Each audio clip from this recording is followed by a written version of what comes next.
Have you ever wondered who rules the underworld across different mythologies? These powerful gods of death not only govern the afterlife, but hold sway over how we understand the cycle of life and death. The gods of death have always played an essential role in mythologies worldwide. They're not just villains or dark figures to fear. Sometimes they are guides, judges, or even protectors of the dead. Every culture has a unique relationship with death, and their gods reflect those beliefs. Whether it's the Egyptian god who weighs the heart of the dead, or the Norse goddess who rules a cold, shadowy underworld. These deities are crucial to understanding the transition between life and the great beyond. Let's explore some of the most fascinating and fearsome deities of death from around the world. Anubis, Egyptian mythology.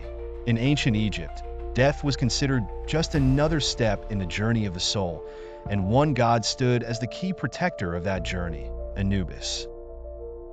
With his distinctive jackal head, Anubis was both feared and revered.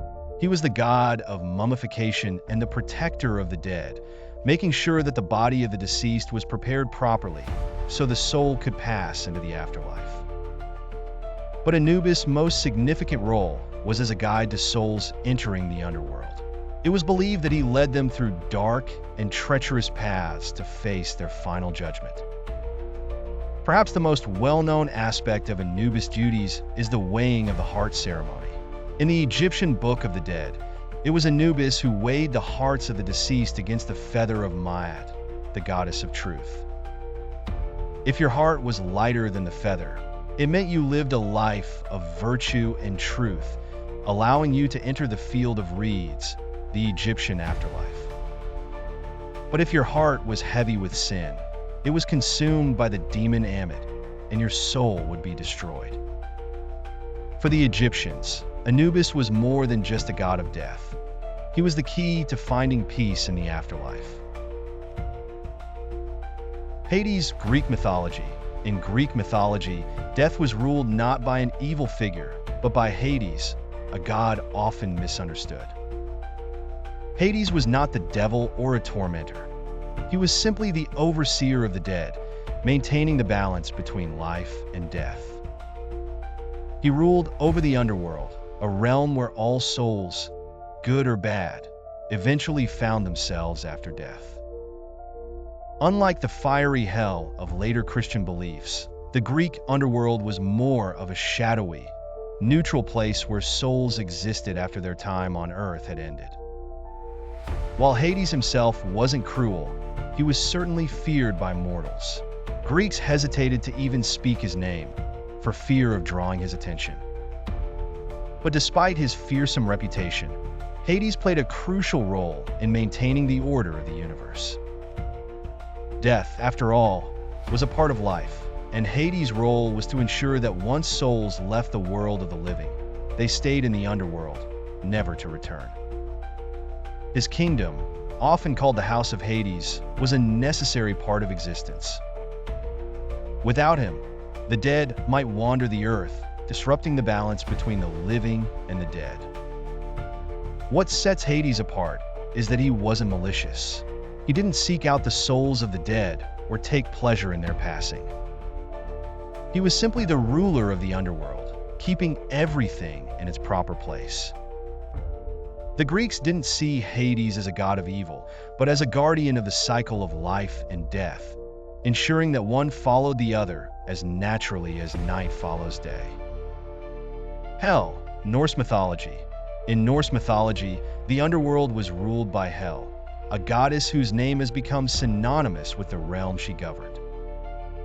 Unlike the warriors who died gloriously in battle and were taken to Odin's Hall of Valhalla, those who died of sickness, old age, or other non-heroic causes were sent to Hel's cold, shadowy domain. This place, also called Helheim, was not a place of torture like the Christian hell, but it was certainly not a place of warmth or comfort. Hel herself is a figure of stark contrast. Half of her body is depicted as alive, while the other half is a decaying corpse, representing the duality of life and death. Yama, Hindu and Buddhist mythology. In the spiritual traditions of India, death is not the end, but a transition to another state of existence, and it is overseen by Yama, the god of death. Yama's role is multifaceted. He is not only the ruler of the dead, but also the judge of souls. According to Hindu and Buddhist beliefs, when a person dies, their soul arrives at Yama's court, where their deeds are weighed and their future is determined. In Hinduism, this often means being reborn according to one's karma, the sum of a person's actions during their life. Yama is typically portrayed as a regal figure, often riding a buffalo and carrying a noose, which he uses to capture the souls of the deceased. In both Hinduism and Buddhism, Yama's role is one of fairness and justice. He is not a vengeful or cruel figure, but one who ensures that the cosmic laws of karma are upheld. His judgment is final, but it is also fair, based on the moral actions of each individual during their lifetime. What makes Yama particularly interesting is that he presides over the cycle of death and rebirth, making him not just a god of endings, but a god of transitions. In Hinduism, where reincarnation is central, death is not feared as a final destination, but as part of an ongoing process of spiritual evolution. Yama, as the god who oversees this process, is essential in ensuring that souls are reborn according to their karma, guiding them toward eventual liberation, or moksha. Mictlantecuhtli, Aztec mythology. In the heart of Aztec belief, death wasn't seen as a punishment, but as an inevitable step in the journey of existence. The Aztec god of death, Mictlantecuhtli, ruled over Mictlan, the lowest level of the underworld, where most people would go after death. He was depicted as a skeletal figure, often adorned with bones and skulls, symbolizing his dominion over death and the dead. His skeletal appearance is a powerful reminder of the inevitability of death, and his rule over Mictlan shows how central death was to Aztec beliefs. For the Aztecs, death was not an end, but a continuation of existence in another realm. Hell, but rather a place where the dead resided. However, the journey to Mictlan was not easy. The deceased had to travel through 9 levels of the underworld, facing various challenges along the way, before finally reaching their eternal resting place. Thanatos, Greek mythology. While Hades ruled the underworld, the personification of death itself in Greek mythology was Thanatos. But unlike other fearsome death gods, Thanatos wasn't a figure of terror. He was a gentle god, responsible for bringing peaceful, non-violent death to mortals.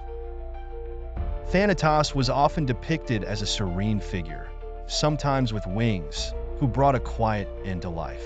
He represented the natural, inevitable end of life, a contrast to the violent or tragic deaths associated with war or disaster. Thanatos played a unique role in Greek myth. While many gods were associated with violent death or chaos, Thanatos was more like a gentle usher, leading souls from life to death without pain or struggle. His role reflects the Greek view that death was a part of nature, not something to fear or avoid, but something that came for everyone eventually, in its own quiet way. Unlike other death gods, Thanatos didn't rule an underworld or judge souls. He was simply there to guide them, making him a symbol of the peaceful acceptance of death. For the Greeks, Thanatos represented the softer side of mortality, the inevitable, quiet passage into the afterlife. Baron Samedi, Vodou. Baron Samedi is one of the most well-known and colorful figures in Haitian Vodou. He is the Loa of death, the guardian of cemeteries, and the spirit who stands at the crossroads between the living and the dead. Baron Samedi is not a typical death god. He is loud, mischievous, and often crude, with a sharp sense of humor. He is usually depicted wearing a top hat, sunglasses, and a black tailcoat, with a cigarette hanging from his lips. Baron Samedi's personality blends the macabre with celebration, showing that death is not something to fear, but something to acknowledge with a laugh and a drink. In Vodou belief, Baron Samedi is the one who digs the graves and ensures that the dead find their way to the afterlife. He is also a healer, with the power to cure any disease if he chooses to. His connection to the dead is central to Vodou rituals, particularly those that involve healing or communicating with ancestors. Despite his wild nature, Baron Samedi is a deeply respected figure. He is the one who welcomes the dead and ensures they pass over to the other side, but he also reminds the living not to take life too seriously. His vibrant, chaotic energy embodies the idea that death is not the end, but a continuation of the dance between life and death. Santa Muerte, Mexican folk belief. One of the most intriguing death figures is Santa Muerte, a folk saint who has risen in popularity in modern Mexican culture.